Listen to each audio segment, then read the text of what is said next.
Everyone thinks snowfall at night is peaceful, but if you're still awake after midnight, that's when something realizes you're alone.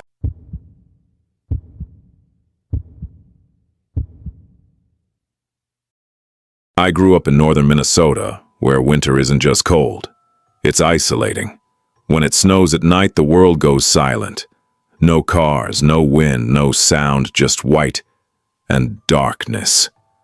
This happened 3 winters ago, and even now I can't explain it.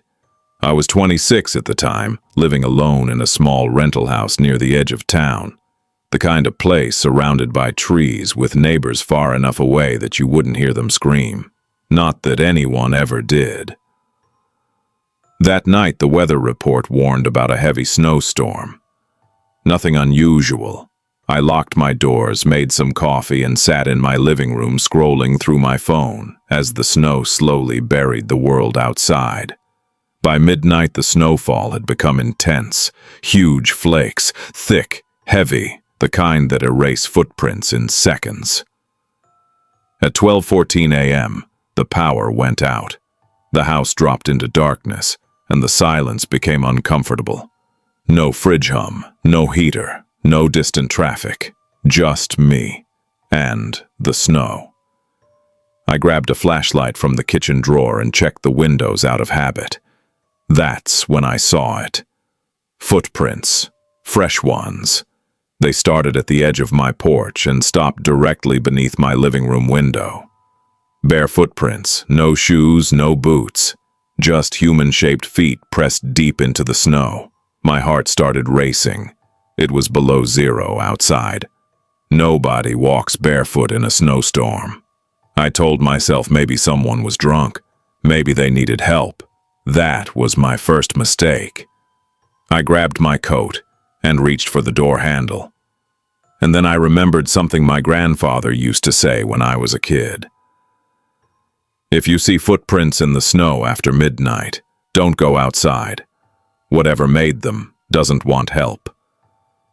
I froze. That's when the footprints started changing. They were sinking, deeper, stretching, becoming longer than any human foot should be. I stepped back from the door. Then I heard it. A soft knock, not on the door, on the window. 3 slow taps. I raised my flashlight and aimed it at the glass. Nothing. Just snow. Then a voice whispered my name. Not loudly, not threatening. Just close enough that I could hear the breath behind it. Come outside. My stomach dropped. The voice sounded like me. Same tone, same accent. Like someone had listened to me speak for years.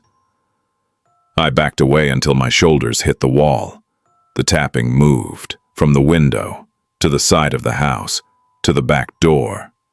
Each knock slow, patient, like it knew I wasn't going anywhere. Then the knocking stopped. For several minutes, there was nothing but snowfall. I thought maybe it had left. That's when my phone buzzed. No signal, no service. Yet, I received a text. Unknown number. I'm standing right outside. Why won't you open the door? My hands were shaking so badly I almost dropped the phone. Another message came instantly. I'm getting cold. I didn't respond. I didn't move. I just sat there, flashlight aimed at the door, waiting for something, anything, to happen. At 3:03 a.m., the power came back on. The heater roared to life. The lights flickered, and suddenly, everything felt normal. Too normal. Morning came eventually. When the sun rose, I finally worked up the courage to open the door. The snow had stopped. There were no footprints. None. Not leading away. Not circling the house. Not even near the porch. Just untouched snow. Smooth and perfect. Except for one thing. Written across my front door. Carved deep into the frost with long, uneven lines. Next time, don't lock it. I moved out 2 days later. The house was rented again within a month. Sometimes during heavy snowfall, I check online forums, local posts, police reports, missing persons.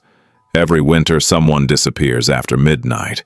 No footprints, no signs of struggle, just snow and silence.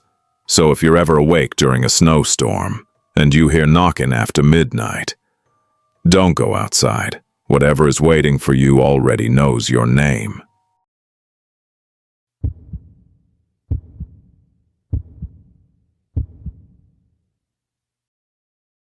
I used to work the late shift at a grocery store just outside Anchorage, Alaska. Nothing exciting, just long hours, tired customers, and empty parking lots. That night, the snow started falling harder than expected. By the time my shift ended, it was close to 12:30 a.m.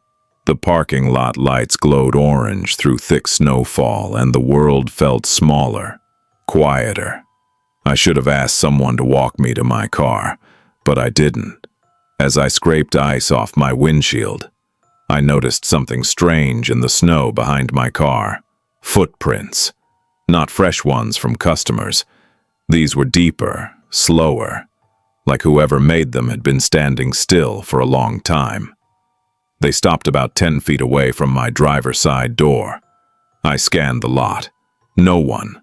I told myself they belonged to a security guard or a customer who had already left. I got into my car and locked the doors.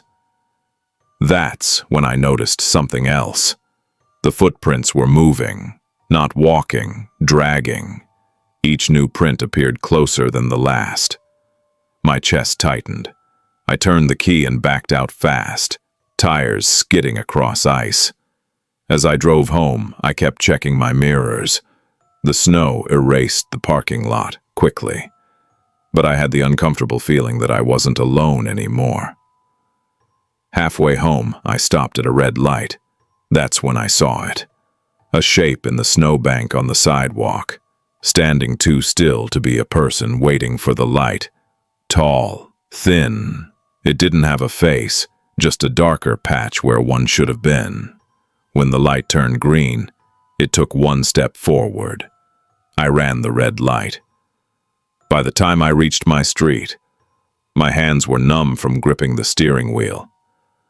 I parked in front of my house and sat there, engine running, headlights cutting through the snow. That's when I saw the footprints again. They came from the road, straight toward my front door. They were wrong, too long, too narrow, and spaced too evenly, like something was gliding instead of walking. I rushed inside and locked the door behind me. The house was quiet. Too quiet. I took off my boots and stood in the hallway, listening. That's when I heard snow crunching, right outside my front door, slow, deliberate. Each step stopping just long enough to let me hope it had gone away. Then came the scratching, not at the door, at the wall, like fingers searching for a way inside. I backed into the kitchen and grabbed the largest knife I owned. My phone buzzed. No signal. Yet a message came through. Unknown. You didn't invite me in. My heart felt like it stopped. Another message followed. But you brought me home. The scratching moved upward, toward the window. I turned just in time to see condensation form on the glass. A breath from the outside. Then a shape pressed against the window, long arms bending the wrong way, its head tilted, listening, learning. At exactly 3 a.m., everything stopped. No scratching, no footsteps, no breathing. I stayed awake until sunrise. When the storm finally passed, I opened the door. The snow was untouched, except for a single trail of marks leading away from my house, and then suddenly stopping, as if whatever followed me home had simply sunk into the ground. I moved out a week later, but sometimes during heavy snowfall I wake up to footprints outside my new place. They never come close to the door anymore. They just stop at the sidewalk, waiting.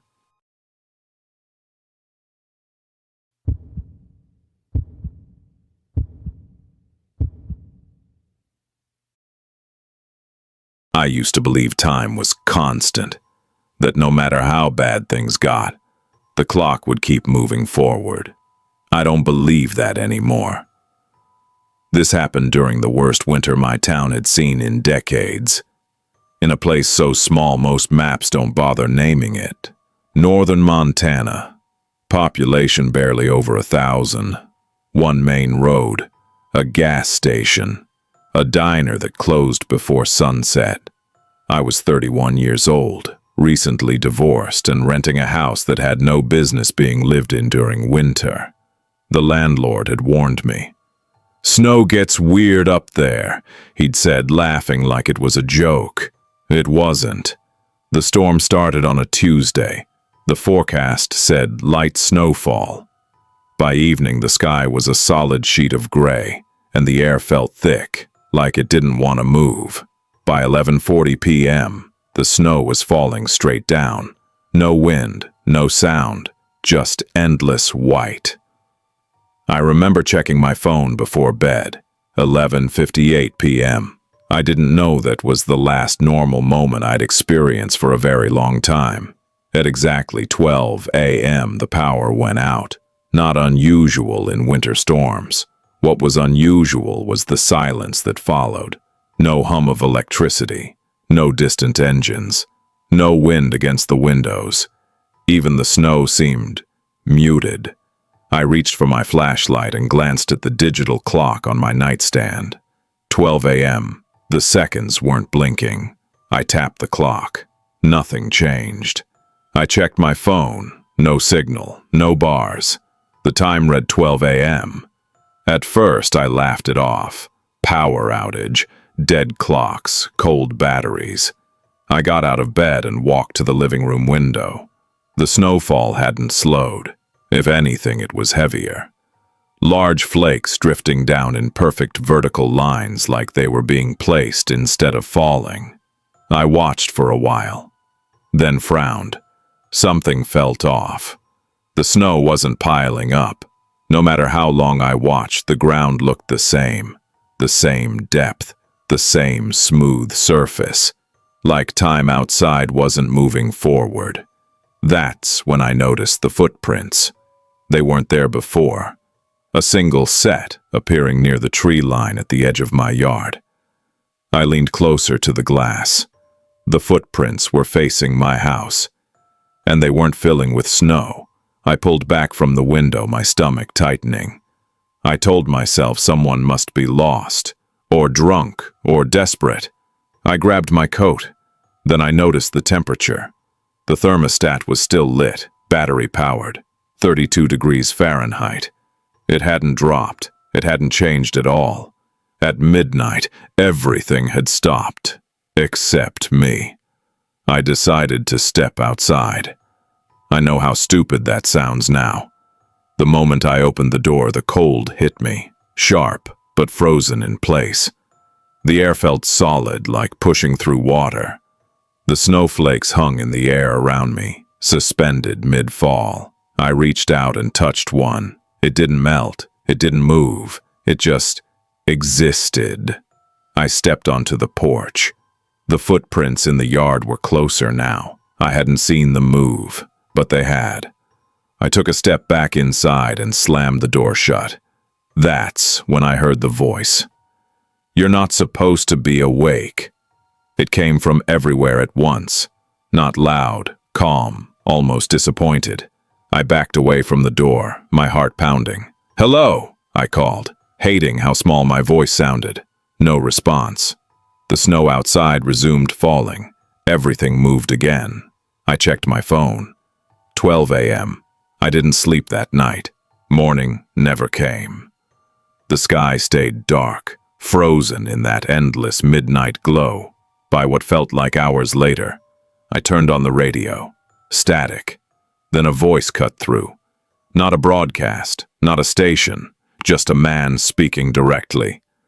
"If you can hear this, you didn't freeze." I sat down hard on the couch. The voice continued.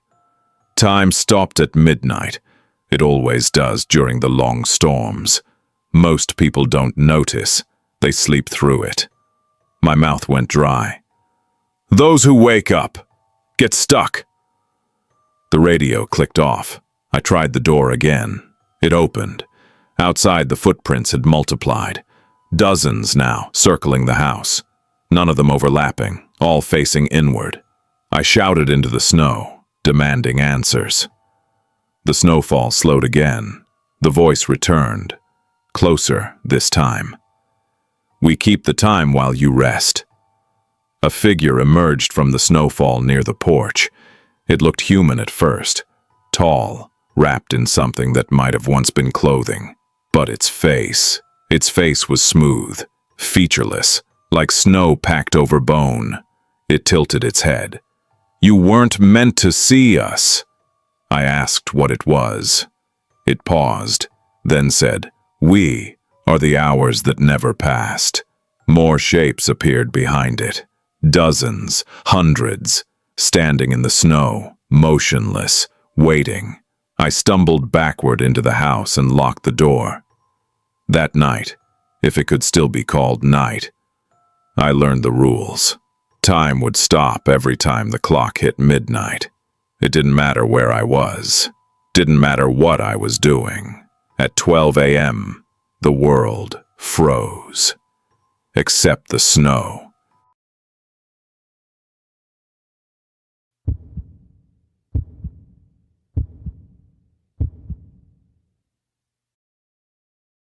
I've lived through winters my entire life, but nothing prepared me for that night. The night snowfall didn't just cover the ground. It erased reality. This happened 4 years ago in a small town in upstate New York. The kind of town where everyone locks their doors early. Not because of crime, but because once night falls, there's nowhere worth going. I was 29 years old, working remote. Living alone in a 2-story house I rented cheap because no one wanted it during winter. The owner told me the heating system was old, but reliable enough. That turned out to be a lie. The snow started around sunset. Light at first, calm, peaceful. By 11:30 p.m., it had thickened into heavy, slow-falling flakes that swallowed sound. At exactly 11:57 p.m., my heater shut off. The house went quiet, the wrong kind of quiet. I checked the thermostat. Blank. I checked the breaker panel. Everything looked fine. Then I noticed the silence outside. No wind, no cars, no distant highway noise. Just snow. I glanced at my phone. 11:59 p.m. That's when the first sound came. A single crunch, right outside my front door. I froze, listening. Another crunch. Slow, deliberate, like someone walking carefully, making sure I could hear them. I told myself it was just a neighbor walking home, or an animal. But then I heard breathing, not muffled, not distant, right on the other side of the door. The clock on my phone flipped to 12 a.m. Everything stopped. The breathing cut off mid-inhale. The snow outside froze in the air. Even my phone screen stopped responding. I tried to move. I could. The house felt detached from the world, like I was standing in a bubble while everything else paused. I stepped toward the window. Outside, the snowflakes were suspended, perfectly still, like white dust in midair, and the figure at my door. It wasn't human. Its body was tall and thin, like someone stretched too far. Its head was tilted downward, frozen mid-breath. Its skin looked pale, not skin exactly, more like packed snow shaped into something human. I backed away, my heart pounding so hard it hurt. The world snapped back into motion. The snow resumed falling. The breathing continued, and then the knocking started. 3 slow knocks. I didn't answer. The knocking moved. Front door, side wall, up the stairs. Something was circling my house. I ran upstairs and locked myself in the bedroom, heart racing, trying to convince myself I was panicking. That's when I heard my name. Not shouted, whispered from inside the room. "You're awake." I spun around. Nothing was there. The whisper came again, closer. You weren't supposed to be. The lights flickered, then went out completely. In the darkness, I felt pressure on the bed, like someone sitting down beside me. The mattress sank. Cold spread through the blankets. I held my breath, terrified to move. The pressure lifted. Footsteps crossed the room. The door creaked open by itself. And then, silence. I didn't sleep. I watched the time crawl toward midnight again. Except it didn't crawl. It jumped. 11:59 p.m., 12 a.m. The world froze again. This time the thing didn't stop moving. It stood at the foot of my bed, staring. Its face had features now. Barely. A mouth that didn't open. Eyes that didn't blink. And them. They came closer each time. Sometimes they knocked. Sometimes they just stood outside, watching, learning. I tried to leave town. The road ended after 5 miles, not in snow, in nothing, a flat white horizon that stretched forever. I turned around. The town was gone. Only my house remained. I don't know how many days passed. The clocks never moved. The hunger didn't stop. The cold didn't worsen. My body stayed trapped in the same moment, slowly unraveling. Sometimes during the frozen midnight they came inside. They walked through walls, through doors. They never touched me. They just circled, counting, whispering. Almost time. One night, or one endless midnight. I asked them what would happen when the snow stopped. They didn't answer right away. Finally, one said, "Then you will take our place." I understood then. They weren't hunting me. They were waiting for me to break, to stop being human. The snow still hasn't stopped, and the clock still says 12 a.m. If you ever find yourself awake during a heavy snowfall, and the world feels too quiet, check the time. If it hasn't moved, don't go outside, because something is keeping the hours for you, and it's running out of patience.